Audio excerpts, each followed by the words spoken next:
Descobri detalhes da proposta feita pelo Corinthians à Caixa Econômica Federal para tentar quitar o financiamento de seu estádio.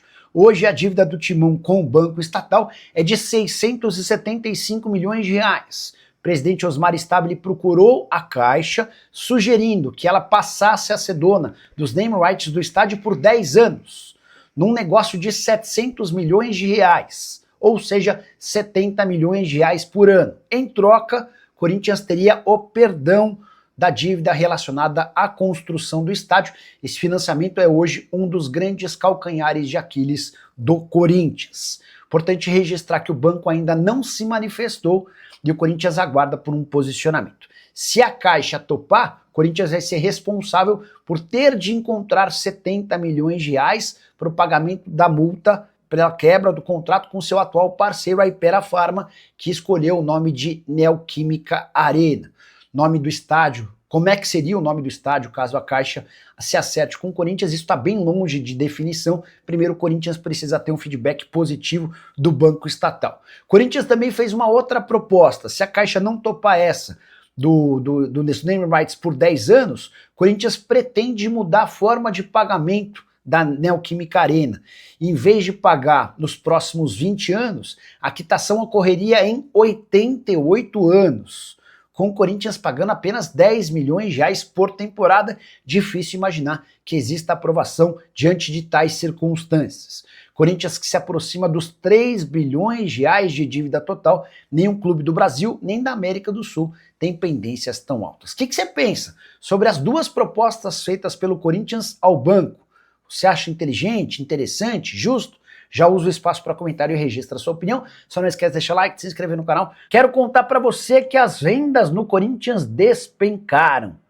Timão tem até esse momento cerca de 90 milhões de reais com transferências de atletas em 2025.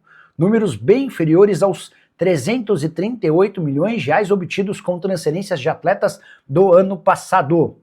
O Corinthians só conseguiu vender em 2025 o Denner para o Chelsea, a maior venda da temporada, o Guilherme Biro, que foi para o Sharjah, que já estava por lá, mas foi adquirido em definitivo, além do Cauê Furquim, que foi para o Bahia, jogador que era da base.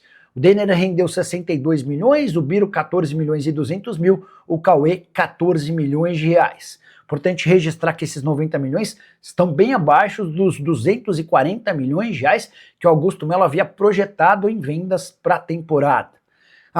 Esse número de 90 também está extremamente abaixo na comparação com Palmeiras e Flamengo, os clubes mais ricos do país. O Verdão faturou 581 milhões de reais com transferências de atletas no ano, enquanto o Flamengo embolsou 511 milhões de reais. Com a lembrança de que no ano passado, Corinthians havia sido o terceiro clube com maior faturamento com vendas de atletas.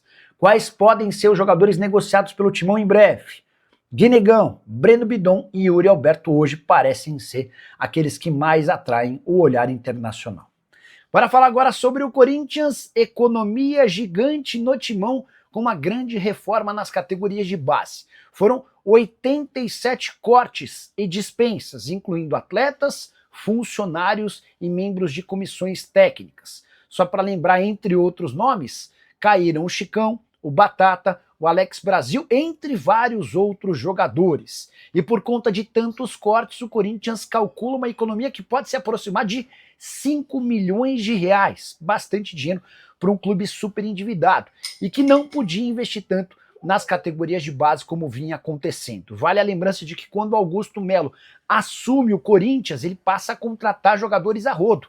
Para as categorias de base, chega a criar inclusive um sub-18, que nem sequer conseguiu disputar partidas fora do Brasil como havia sido planejado. O Augusto contratou 87 atletas, a maior parte foi dispensada, alguns poucos com qualidade se mantiveram no clube. Só para completar, registrar também que o Corinthians fechou com Erasmo Damiani como novo homem forte das categorias de base do Timão. Existe a expectativa de que ele possa revolucionar o Corinthians, como fez, iniciando o projeto que foi sucedido por João Paulo Sampaio. O resto da história no Verdão todo mundo já conhece. Hora de falar sobre uma pesquisa sobre as maiores torcidas do futebol brasileiro. Pesquisa essa encomendada pela CBF. Toda vez que a gente traz pesquisas, gera muita polêmica. Primeira colocação nessa pesquisa do Flamengo, 26%. Corinthians aparece em segundo com 19%, São Paulo é o terceiro com 9%, o Palmeiras é o quarto com 7%. Na sequência, o Vasco da Gama 5%, o Internacional 4% e o Cruzeiro também 4%. Com 3% aparecem Atlético Mineiro, Grêmio e Santos. 2% para Botafogo, Bahia e Fluminense. Outros times somam 11%. Gostaria que você usasse o espaço para comentar. Primeiro para dizer se acredita em pesquisas sobre tamanho de torcida. E depois, o que você pensa sobre esses números que eu apresentei, beleza? Bora fechar o vídeo para falar sobre Yuri Alberto. Craque Neto contou em seu programa Os Donos da Bola dessa quarta-feira que Yuri Alberto será vendido para Roma no ano que vem. A frase é a seguinte, abre aspas, pelas informações que eu tenho, esquece. Ele não vai ficar para o ano que vem. O Yuri Alberto vai para Roma mesmo, afirmou o craque Neto, que tem fontes no Corinthians e especialmente também próximas ao Yuri. Ele cria uma relação bem legal com os pais do Yuri e com o jogador. Segundo o craque Neto, a negociação pode girar entre 30 e 40 milhões de euros, com a lembrança de que o Corinthians tem só 50% dos direitos econômicos, ou seja, vendeu por 30 milhões, o Corinthians fica com 15 milhões, vendeu por 40 milhões e o Corinthians fica com 20 milhões. Só para completar, Yuri Alberto soma 51 jogos, 16 gols e 2 assistências, temporada bem ruim na comparação com a passada. O Yuri, desde que voltou da contusão, tem alternado momentos de craque e momentos de perna de pau. Isso também ajuda a negociá-lo em caso de proposta. A única impressão que eu tenho é de que é sempre muito mais complicado uma operação de 30 a 40 milhões de euros na janela de inverno europeia, que seria de janeiro. Então, tenho comigo a impressão de que o Yuri pode acabar ficando pelo menos até a metade do ano que vem. Só para contar também que o Corinthians precisa de pelo menos uma ou duas grandes vendas para tentar salvar o seu ano do ponto de vista financeiro. Além de Yuri Alberto, uma possibilidade real de transferência envolve Breno Bidon. Já contei para vocês que ele é alvo do Atlético de Madrid. Curtiu o vídeo? Não esquece de deixar like, se inscrever no canal. E enfim, tem boa notícia no Corinthians. Félix Torres, zagueiro escanteado no Timão, é alvo de 2 clubes do futebol espanhol. Informação que vem do jornal Marca, da Espanha, dá conta de que o Osasuna e o Getafe preparam proposta pro Corinthians para o mês de janeiro. Janela por lá ficará aberta de 1º de janeiro a 2 de fevereiro. Importante registrar que esses clubes cogitam comprar o Félix Torres, zagueiro adquirido pelo Corinthians diante do Santos Laguna, na oportunidade por 31 milhões e meio de reais. Como o Corinthians não pagou, isso se transformou num processo na FIFA. Hoje o Corinthians deve ao time mexicano 41 milhões de reais. E é por conta dessa dívida que o Corinthians teve seu primeiro transfer ban sofrido dessa maneira. Enquanto não pagar ao time mexicano, o Corinthians está impedido de registrar novos atletas. Félix Torres, que nessa temporada soma apenas 27 jogos, desde que foi contratado, 79 partidas e apenas 1 gol. Não entra em campo desde 27 de agosto, em jogo contra o Atlético Paranaense na Copa do Brasil. Por falar em transfer ban, você vai lembrar que recentemente o Corinthians também tomou um transfer ban da Câmara Nacional de Resolução e Disputas, a CNRD, que atua intermediando acordos entre clubes brasileiros, certo? Tudo por causa de uma pendência com o Cuiabá que já foi paga. Só que a CNRD ainda não retirou o transfer ban do Corinthians. Isso porque o Timão também tinha pendências com outros parceiros, clubes, jogadores, e há a necessidade de que o Corinthians apresente a comprovação das quitações de todas essas pendências para que o transfer ban seja retirado. O que você pensa sobre tudo que eu contei? Já usa o espaço para comentário, registra a sua opinião, só não esquece de deixar like, de se inscrever no canal. Hora de falar sobre o Corinthians. Marcelinho Carioca, um dos maiores ídolos da história do Timão, assegura que parte do elenco do Corinthians não vai com a cara do Memphis Depay. Mas Marcelinho conta que um dos incomodados é Rodrigo Garro. Em participação na Arena SBT, na noite dessa quarta-feira, o Marcelinho assegurou que o Garro procurou dirigentes do Corinthians para expor sua chateação com o fato de que há uma série de atrasos em relação a pagamentos de direitos de imagem, luvas e também bichos para todo o elenco, menos para o Memphis Depay.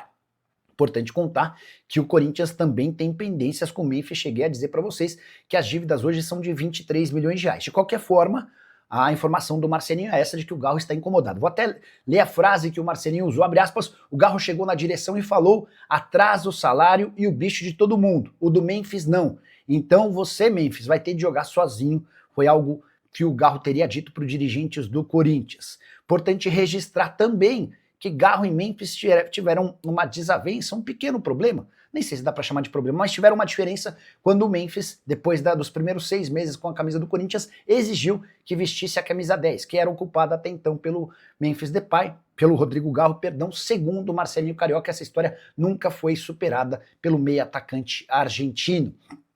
Só para completar, registrar que o Chelsea não pretende liberar o lateral esquerdo Denner, comprado do Corinthians. Ele, na teoria, só viajaria em definitivo para o Chelsea em fevereiro do ano que vem, quando completa 18 anos de idade. Mas em outubro, o atleta precisou passar por uma cirurgia de menisco e fez toda a sua recuperação lá no futebol inglês. E o Chelsea pretende ficar com o jogador, ainda que não possa utilizá-lo. Dessa maneira, dá para imaginar que o Denner não terá condição de disputar a Copa São Paulo de Juniores em janeiro. Fala pessoal, estamos aí com atualizações importantes do Corinthians. Se inscreva e ative o sininho para receber mais atualizações do Timão. Deixe seu like, que é muito importante para o crescimento do canal. Utilize o espaço aqui embaixo para registrar sua opinião. Ficamos por aqui com mais esse giro de notícias. Um abraço e até o próximo vídeo.